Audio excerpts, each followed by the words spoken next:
Las 6 en Canarias. Matinal Cadena SER con Sergio Soto.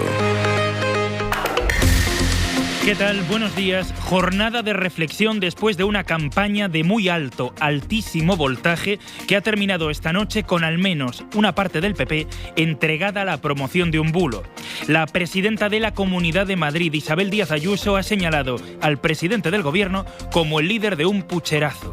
Lo ha dicho así en un acto con Núñez Feijóo, a pesar de que no hay nada, absolutamente nada, que permita una afirmación como esta, que es falsa al enfrentarla con los datos.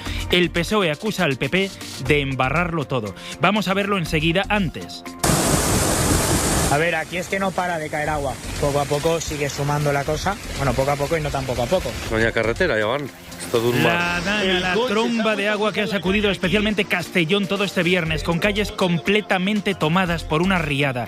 Hasta 220 litros por metro cuadrado han caído en Benicàssim. Hoy vamos a ver tormentas todavía en varios puntos, pero ya de menor intensidad y con un respiro para la Comunidad Valenciana. Laura Álvarez, buenos días. ¿Qué tal? Buenos días. Este sábado continúan las lluvias en algunos puntos del país. Hay aviso amarillo en Andalucía, en Castilla y León, en Extremadura y en Galicia por fuertes tormentas. Hasta ahora especial atención en la provincia de Córdoba, en Málaga y en Cáceres, porque hay probabilidad de algún chubasco. En el resto del país, sol y nubes, aunque puede caer a lo largo del día algo de agua. Con respecto a las temperaturas, descenderán en puntos del sur del país, como en Almería, Granada o en Jaén, donde no pasarán de los 19 grados.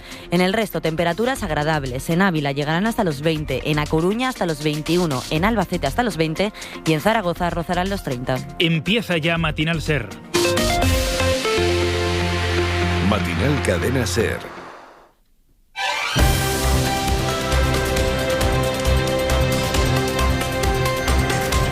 ...28M... Elecciones autonómicas y municipales. Cadena SER. Anoche escuchamos los últimos mensajes de la campaña electoral, aunque en realidad la campaña va a volver a empezar mañana mismo porque la próxima meta volante son las generales. Hoy la jornada de reflexión llega marcada por el lenguaje utilizado en estas últimas horas. Vamos primero con los mensajes políticos. El PSOE ha cerrado campaña en Barcelona, donde Jaume Collboni tiene opciones de recuperar la alcaldía para el PSC. Una campaña en la que, recalcan los socialistas, se han centrado en hacer propuestas. Radio Barcelona, Marina Laminos, buen día. El PSC ha exhibido músculo ante 4.000 personas en el pabellón del Hospital Vall d'Hebron, desde donde Pedro Sánchez ha reivindicado la obra del gobierno español delante de un PP a quien ha acusado de querer destruir y tirar atrás. Tenemos que llenar las urnas de futuro, votando al Partido Socialista Obrero Español. Así que a votar y Jaume, a gobernar Barcelona a partir del 28 de mayo. Votar, ahora lo escuchábamos, es importante, dice, porque gracias a este voto han revalorizado las pensiones y subido el salario mínimo. ¿Qué dicen cuando aprobamos la ley de eutanasia? ¿Qué dicen cuando hemos recompuesto el Pacto de Toledo? ¿Qué dicen cuando hemos acordado con los agentes sociales la reforma laboral o subido el salario mínimo interprofesional? El presidente español ha sacado pecho de su gestión, aunque ha reconocido que queda camino por recorrer. También ha hablado el expresidente José Luis Rodríguez Zapatero, que ha centrado sus ataques en el Partido Popular. Un día es el tema de Bildu y al día siguiente lo que encuentran por ahí. Zapatero también ha elogiado la figura del primer secretario del Partido Socialista catalán, Salvador Illa, a quien ha definido como el político revelación de la década. En Madrid ha terminado la campaña Alberto Núñez Feijóo, una campaña de gran agresividad creciente que ha finalizado directamente en un bulo. En presencia de Feijóo, que aspira a ser presidente del gobierno, Isabel Díaz Ayuso ha vinculado al actual presidente del gobierno con un pucherazo, una manipulación electoral, sin nada en absoluto que le permita hacer una afirmación de esta gravedad, que está lejos del contexto real del que vamos a hablar después. No solo eso, Ayuso recupera también el discurso del presidente ilegítimo, pero elevándolo incluso más. Sánchez llegó, dice, también con un pucherazo, es como llama a la moción de censura, que es en realidad un mecanismo legal que existe en todas las democracias de referencia del mundo de una u otra forma. Esto, decimos, en presencia de Feijóo, que no hace suyo el discurso, pero se pone de perfil. Mariela Rubio, buenos días. Buenos días. El PP terminaba su campaña entre acusaciones a Sánchez de intento de pucherazo. Sánchez se va a ir como llegó, con un intento de pucherazo. Pero no lo va a conseguir, porque a pesar de sus asaltos, las instituciones siguen en pie y España funciona. Hablaba así la presidenta madrileña Díaz Ayuso, de la que después diría Feijóo. Isabel ha hecho la campaña electoral que ha considerado oportuna, con los mensajes que ha considerado procedentes. Y yo me he sumado a esta campaña como un afiliado más, que es lo que soy. Y aunque Feijóo parecía tomar distancia de las declaraciones de Isabel Díaz Ayuso, también añadía... ¿Usted qué tiene que decir a esto que ha dicho Ayuso? Es una pregunta tradicional por las mañanas. En el PP se opina, en el PP se debate libremente porque no somos una secta, somos un equipo. En el Palacio Municipal de Congresos de Madrid, Feijóo volvía a apelar al antisanchismo y pedía concentrar el voto en el PP a los votantes socialistas descontentos y a los votantes de Vox y Ciudadanos. Antes de ese acto, la presidenta y candidata del PP ha estado en Radio Madrid con Roberto Torija, que le ha preguntado por su política de vivienda. Es interesante la respuesta de Ayuso, porque ha prometido que hará de la próxima la legislatura de la vivienda, aunque se opone a la ley del gobierno que, por ejemplo, evita que nos suban el alquiler más de un 3%. Le ha preguntado Torija, ha respondido así Ayuso. ¿Esto en concreto qué tiene de malo? Que nadie tiene derecho a decir a qué precio tienes que poner tu vivienda en alquiler. Pero entonces, ¿cómo le explica usted a un vecino? Si tu casero te quiere subir el precio del alquiler, yo que sé, un 10, un 15, un 20%, yo soy oye, inquilina. es que es su derecho. Sí, yo soy inquilina y lo asumo. Pero entenderá que hay mucha gente que no es mi casa, esto. es que es su casa. Es que es su casa. Es que esa familia que a mí me alquila su casa la tiene pagada religiosamente. Ellos, a su vez, imagino que tendrán un alquiler en otro sitio, hacen sus cuentas y deciden que necesitan para que su vivienda sea rentable a ponerla a un precio. Es su casa. Si me gusta bien y si no, ¿qué podemos hacer? Es que ¿qué podemos hacer? Pues a lo mejor buscar otra donde sea más accesible y, por supuesto, buscar condiciones para que haya empleo y no que la empresa y los empleos y los fijos discontinuos sean tratados como merecen para que puedan tener cómo afrontar el pago de un alquiler. ¿Qué podemos hacer? Ayuso, que también ha confirmado en esa entrevista que pactará con Vox si lo necesita. Al discurso más duro del PP ha respondido Pedro Sánchez sin citarlo directamente. Asegura que embarran la política. Lo que quieren es que nos alejemos de las urnas y por eso embarran la política, insultan, descalifican, porque conocen muy bien las consecuencias del poder del voto. Por eso yo os pido que el próximo 28 de mayo vayamos en masa a votar al Partido Socialista para defender lo que importa. También en Madrid ha cerrado campaña Podemos. Lo ha hecho con mensajes críticos para la derecha, en el que consideran su bastión, la capital, pero también para la izquierda. Ione Belarra e Irene Montero, que reivindican a Podemos como el partido que hace realidad los cambios. Ana Fernández Vila, buenos días. ¿Qué tal? Buenos días. Sí, Podemos recurrió ayer a su perfil más duro para movilizar a los suyos. La derecha, que ya es lo que ha sido siempre, los descendientes de los fascistas que quisieron y siempre han querido acabar con la democracia en este país. Hay que echarlos. A partir del domingo hay que echarlos. Belarra y Montero cerraron campaña en Madrid, territorio clave para su supervivencia, bastión de la derecha, dijo la líder de los morados en un mitin en el que lanzaron fuertes ataques contra el PP. Esa derecha que se escandaliza de la compra de votos, que han hecho lo mismo, siempre lo mismo, intentar subvertir la voluntad de la gente para que no se avancen derechos en este país. Pero también duros reproches a sus rivales de la izquierda. Madrid ya tiene una izquierda conservadora, una izquierda cookie. ¿De qué ha servido en todos estos años?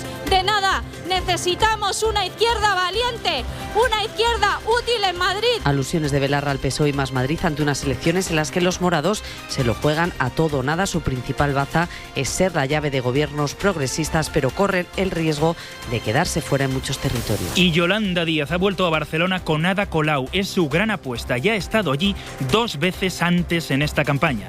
Apela a los socialistas para que voten por la actual alcaldesa. Le pido a los trabajadores de Barcelona que os movilicéis, que concentréis el voto en la única candidata que ha dicho con claridad que quiere un gobierno de coalición progresista como el que tenemos en España. Y esa se llama Ada Colau. Le pido a los progresistas, a la gente socialista de corazón, a las madres socialistas, a las abuelas socialistas, si tenéis dudas, votad a Ada Colau, porque ella sí ha dicho claramente que no va a permitir gobernar con la derecha. El último mensaje en Valencia, porque hasta el último minuto los y las candidatas exponen las que creen que son sus armas. La candidata de Podemos a la alcaldía, Pilar Lima. Tengo que decir que soy sorda, debo decirlo. Soy la primera en la historia de democracia, la primera candidata sorda, y en España y en Europa lo soy. Y la segunda candidata lesbiana, la segunda candidata, porque ya tuvimos una, que era bien mala, Rita Barberá, ¿os acordáis, verdad? Pues va a entrar la buena, va a entrar la bollera buena, va a entrar la buena.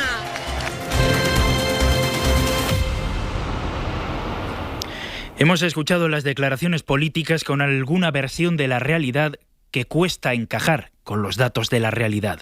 Así que vamos a poner un poco de contexto.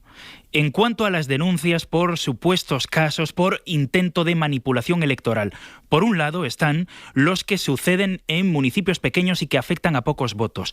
No son nada especialmente nuevo y nunca han tenido entidad suficiente como para cuestionar nuestro sistema electoral.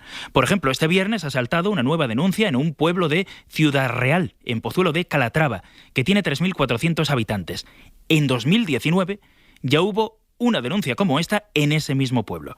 Esta semana, de hecho, hablábamos en la SER con el politólogo Víctor Lapuente. Yo creo que en España podemos dudar de todo, de los partidos, de los banqueros, de la aristocracia, de la Casa Real, incluso de la Liga de Fútbol, pero no de las elecciones. Yo creo que en cualquier indicador internacional España puntúa muy alto. En el último del Biden Institute somos el país número 11 del mundo en la calidad de nuestras instituciones. Un modelo que se exporta, nos decía Víctor Lapuente. Todos los casos, cualquier caso, uno solo desde luego, son lamentables porque además explotan a los más vulnerables. Pero los datos son los datos. Hay alrededor de una decena de denuncias en municipios por infracciones de este tipo. Los recuentos más altos dicen que 16 denuncias. En las elecciones de 2019 hubo 65 denuncias como estas. Y entonces nadie, y desde luego mucho menos cargos institucionales, se atrevieron a decir que se estaba fraguando un pucherazo a gran escala, que es el mensaje que todos identificamos con el trumpismo más brutal. Lo último en toda esta ponzoña de los corruptos, por supuesto, y ponzoña de quien quiere aprovechar la situación para extender la suciedad y crear confusión, con el riesgo que conlleva. Lo último es la decisión de la Fiscalía. Anticorrupción se va a hacer cargo de la investigación de Melilla. Cree que hay una estructura organizada y hechos de especial gravedad y trascendencia. Anticorrupción ya se encarga de la investigación de Mojácar, donde se había detenido a 2 candidatos del PSOE. Pero según los investigadores, no existe ninguna conexión entre lo de Melilla y lo de Mojácar. No hay gran trama. Estos casos, sobre todo Melilla, merecen un punto y aparte por su dimensión, sobre todo el de Melilla, decimos, porque de salir adelante sí hubiera tenido una especial capacidad para modificar el resultado en toda una ciudad autónoma. Información de Javier Bañuelos. Sí, una estructura organizada, según la Fiscalía, dedicada a la compra de votos gracias a la financiación que habrían obtenido a través de empresas que han gozado de licitaciones públicas. La investigación recae ahora en anticorrupción para aclarar si, además de un delito electoral, también ha habido malversación, prevaricación, cohecho y falsedad documental. Hay 5.900 votos por correo que se han perdido en Melilla. Según Correos, al final solo se ha entregado el 49% de las papeletas que se habían solicitado. En tanto, en Mojácar, esta tarde los 6 detenidos han ido pasando a disposición judicial, investigados por la supuesta compra de votos por 100 euros y a cambio también de ayudas públicas. En Murcia, en Aludeite, se ha levantado ya el secreto judicial. Según confirman a la SER fuentes de la investigación, se sospecha que los 13 detenidos, entre ellos la número 1 del PSOE en ese municipio, compraron cerca de 50 votos a cambio de dinero y también de hachís. Las fuerzas y cuerpos de seguridad del Estado insisten en que el sistema electoral es impecable. En las últimas elecciones municipales en 2019, según el Ministerio del Interior, hubo 65 infracciones penales contra la ley electoral, la mayoría en Andalucía y solo 5 en Melilla. Otros 2 asuntos turbios, el del secuestro de una concejala en Andalucía, en el pueblo de Maracena. La alcaldesa, la socialista Berta Linares, ha negado estar detrás de ese secuestro después de que el juzgado haya pedido al Tribunal Superior de Justicia que la investiguen, a ella y al actual número 3 del PSOE andaluz, a Noel López. La alcaldesa desconfía de que se abra el sumario justo ahora. Me parece increíble que apenas a 2 días de unas elecciones municipales se abra este secreto de sumario, que lo único que va a conseguir es perturbar y alterar el resultado de unas elecciones. Y en Valencia Ciudad, uno de los 2 concejales que tiene Vox allí ha denunciado a su propio partido por financiación irregular. Asegura que la Dirección Nacional les presionó para que enviaran al aparato central de Vox las subvenciones públicas que recibe el grupo municipal. Se les hizo llegar, supuestamente, en una reunión en la que estaba Ortega Smith. Radio Valencia, Inma Pardo. Lo ha avanzado el diario.es, lo ha explicado todo a su salida de la Ciudad de la Justicia, donde horas antes de que termine la campaña electoral, el que ha sido hasta ahora el segundo concejal de Vox en el Ayuntamiento de Valencia hace la denuncia que acompaña con más de 50 documentos adjuntos, todos emitidos por órganos del partido y que probarían la comisión de estos delitos. Recordemos que es el mismo concejal que recientemente publicó un vídeo denunciando que en su grupo se trabaja poco y que a primera hora de la mañana no había nadie. Ahora el documento relata cómo Vox, tras las elecciones de 2019, trató de articular un mecanismo para absorber las aportaciones económicas que reciben los grupos parlamentarios y municipales. Y relata con todo lujo de detalles cómo en una reunión telemática el gerente de la formación de extrema derecha y el entonces secretario general Javier Ortega Smith solicitaron a los diputados y concejales que transfirieran al partido la subvención como convenios de colaboración. Montañez incluso ha aportado como prueba audios de esa reunión. La Liga Smartbank llega a su final. ¿Qué dos equipos subirán a primera? ¿Quién promocionará? La solución este sábado, desde las 3 de la tarde en Carrusel Deportivo. Y atención, hay gol en Granada, Luis. ¡Gol, gol, gol, gol, gol! ¡Del Granada Club de Fútbol, Antonio Puerta! Y además, el único encuentro de primera. Desde el Sánchez Pizjuán, Sevilla, Real Madrid. Y por supuesto, la gran final de la Copa de la Reina de Fútbol. Atención, Copa de la Reina, hay gol en Butarque, Sonia. ¡Gol! Y también los playoffs de cuartos de final de la Liga Endesa, la penúltima etapa del Giro de Italia y lo mejor del fútbol internacional. Te lo cuenta todo el mejor equipo de la radio deportiva. Mucho carrusel tienes tú. Con Dani Garrido, Cadena SER, la fuerza de la voz.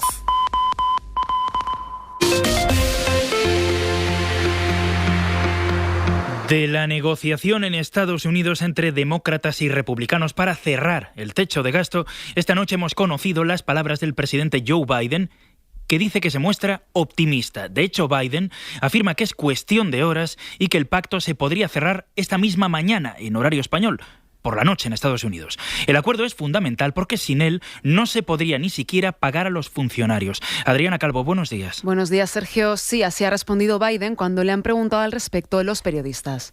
Things are looking good, very optimistic.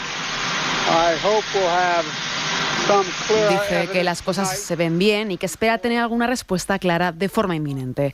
Esto después de que la secretaria del Tesoro estadounidense, Janet Yellen, haya puesto como fecha límite para pagar todas las obligaciones del país el 5 de junio.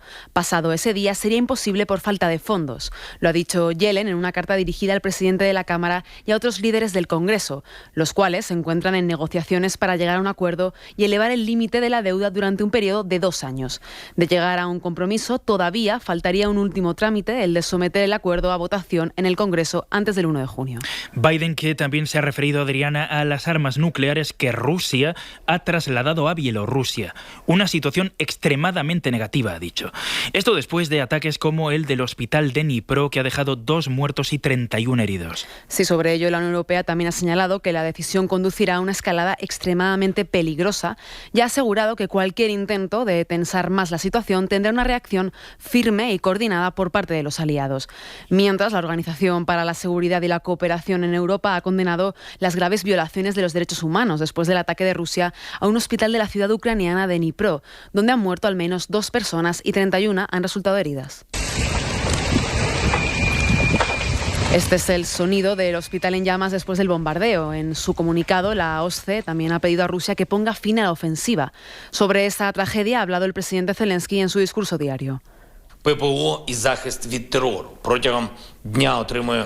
ha prometido que va a acelerar el suministro de sistemas de defensa aérea de mayor calidad a Ucrania. En Nicaragua, el régimen de Daniel Ortega no deja de detener a activistas y periodistas después de 5 años de represión. ONGs denuncian una estrategia para silenciar cualquier voz crítica y condenar a la cárcel o al exilio a sus detractores. Un reportaje de Victoria García.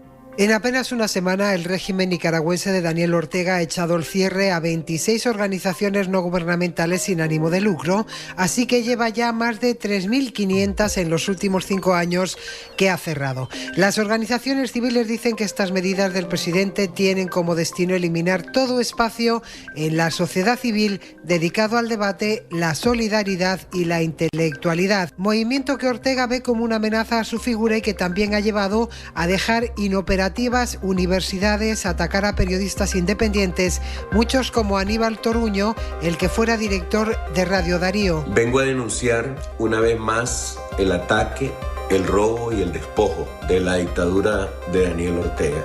Mis cuentas en el BAC fueron cerradas, bloqueadas. Ha ilegalizado asociaciones de artistas, agricultores, mujeres, religiosos y cualquier organismo que realizara labores sociales solidarias fuera del gobierno, incluida la Cruz Roja, cuyas instalaciones cerró y confiscó. La Iglesia Católica también fue considerada enemiga de Ortega por cuestionar la represión del 2018, forzando al exilio a sacerdotes y a otros, metiéndolos en la cárcel, confiscando también bienes de la Iglesia, al igual que ha hecho con periodistas e intelectuales. La inmovilización de cuentas a periodistas independientes que se encuentran entre los expatriados se suma a una larga lista de atropellos del régimen de Daniel Ortega en contra de la libertad de expresión y la libertad de prensa. Una política de Estado del antiguo líder sandinista destinada a sacar la participación ciudadana de cualquier establecimiento y servicio social. Otra atrocidad internacionalmente conocida es la de Ruanda, uno de los genocidios más brutales que se han visto. El 70% de la población tutsi fue borrada del mapa en los años 90. Pues 20 años después de vivir en busca y captura, han detenido en Sudáfrica a Fulgens Kayisema, uno de los mayores responsables de todo lo que pasó. Este viernes ha comparecido ante el tribunal que tiene que decidir sobre su extradición. En la SER hemos hablado con el fiscal del caso que, a la espera de la decisión acerca de la extradición o no, se felicita ya por el simple hecho de que se le haya podido detener. Un paso importante, dice, para cerrar heridas en Ruanda. Ángel Villascusa. Las familias de las víctimas de Kayisema han visto el rostro de su asesino por primera vez en 2 décadas. En su juventud había sido profesor de escuela, pero poco antes del genocidio se convirtió en jefe de policía en la región de Nyange. En abril de 1994 comenzó a agrupar a refugiados tutsis en una iglesia local y después mandó a sus agentes a atacar a esas 2.000 personas, sobre todo mujeres y niños, con machetes. Como no era lo suficientemente rápido, ordenó encerrarles en la iglesia y prenderle después fuego. Lo explica a la SER el fiscal de la ONU, Sergej Bramets, que lleva años detrás de los criminales del genocidio contra el pueblo tutsi, en el que murieron 800.000 personas. Dice Bramets que aunque llega tarde, la justicia funciona y aunque de por sí no es capaz de traer la reconciliación, ayuda a pasar página desde el recuerdo y la rendición de cuentas.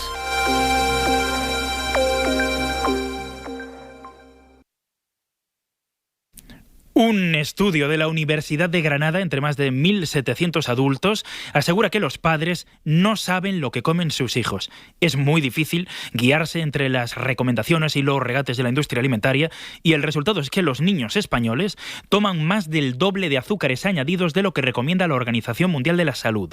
Y a veces nos pasa también que creemos que por hacer el postre en casa, por eso ya es sano, pero puede estar inflado de azúcar, aunque tenga menos conservantes. Adela Molina. Los niños españoles consumen casi 56 gramos de azúcar al día, frente a los 25 como máximo que recomienda la OMS para evitar la obesidad y enfermedades metabólicas o cardiovasculares.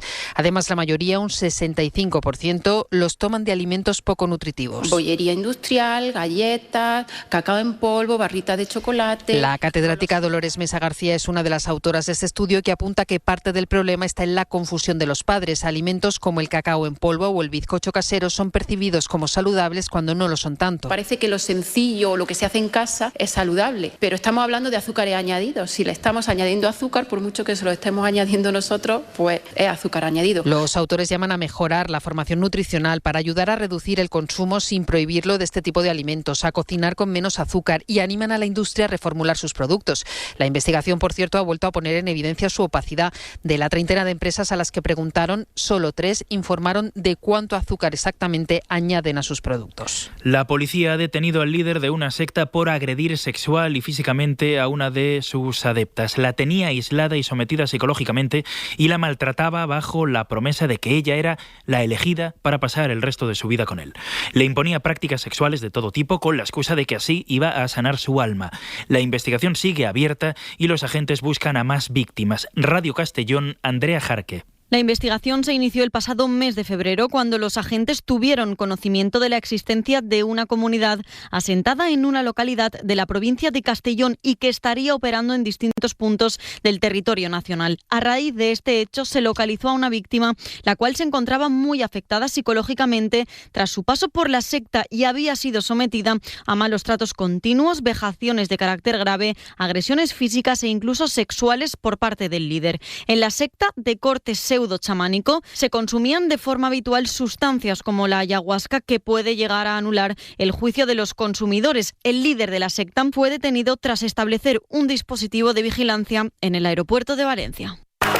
En Matinal, los deportes. Todo por decidir en la parte de arriba de la clasificación de Segunda División. Quique Castilla, buenos días. Buenos días. Tras el Zaragoza 1 Tenerife 1 de ayer, hoy en Carrusel se disputan el resto de encuentros de la última jornada de Segunda División, con 4 partidos a las 9 que deciden qué 2 equipos serán de Primera División. Granada-Leganés, el Granada si gana o empata sube, Las Palmas Alavés en el Estadio Gran Canaria, salvo empate, algunos de los 2 equipos ascendería. García Pimienta, entrenador de Las Palmas, y Luis García Plaza valoran esta final. Tenemos la responsabilidad de mañana cuando empiece el partido darlo todo. Si sucede eso, yo estoy seguro que estaremos muy cerca de la victoria. Y si sucede eso y por lo que sea no va bien, la afición se va a sentir orgullosa de sus jugadores. Y esa es nuestra obligación. Hay algo muy bonito en juego, que es estar en Primera División, de hacer feliz a muchísima gente, a toda una ciudad como es Vitoria, y vamos a intentarlo con todas nuestras fuerzas. Levante Oviedo, el Levante tiene que ganar y esperar el resto de encuentros para ascender, y Huesca Eibar, si ganan estos últimos,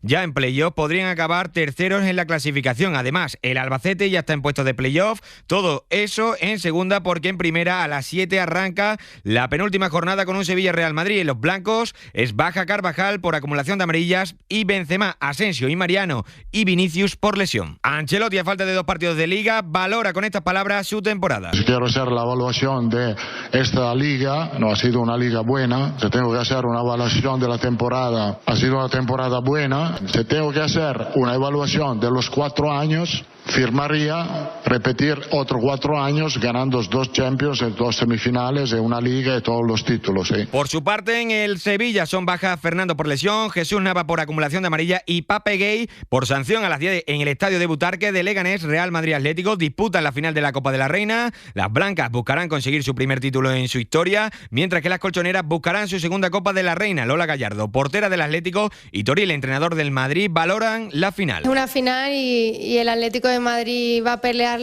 los 90 o los 120 minutos que dure y estamos muy ilusionadas y deseando que sea mañana a las 10 de la noche. Que es un momento importante, que tenemos una posibilidad real de ganar un título, nuestro primer título, es nuestra primera final. Creo que lo vamos a afrontar bien, las jugadoras están con un ánimo muy bueno. En la final, por primera vez en la historia del fútbol femenino de España, se contará con la tecnología VAR. En Fórmula 1 a las 4 arranca la clasificación del Gran Premio de Mónaco. Ayer Sainz fue tercero y Alonso cuarto, en unos libres donde Verstappen fue el más rápido. Y por último, en baloncesto, a las 6:30, Baskonia Juventud. Arrancan los playoffs de la Liga Endesa en unos duelos al mejor de 3 encuentros. La más sombra que los limoneros, la estatua de la libertad.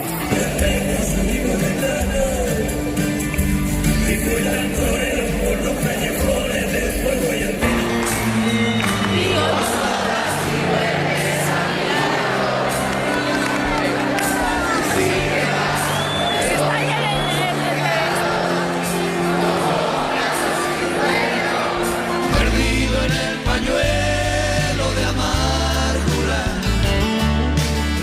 vaya sin mancharla tu hermosura.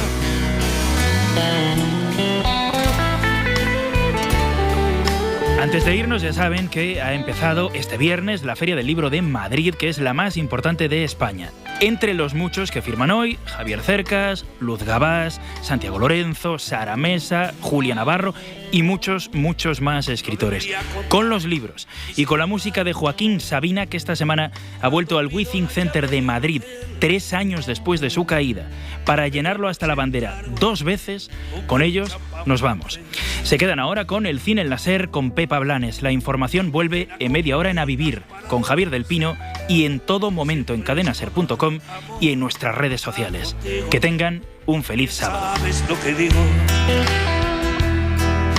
Porque una casa sin ti es una oficina, un teléfono ardiendo en la cabina, una palmera en el museo de cera. Matinal Cadena Ser con Sergio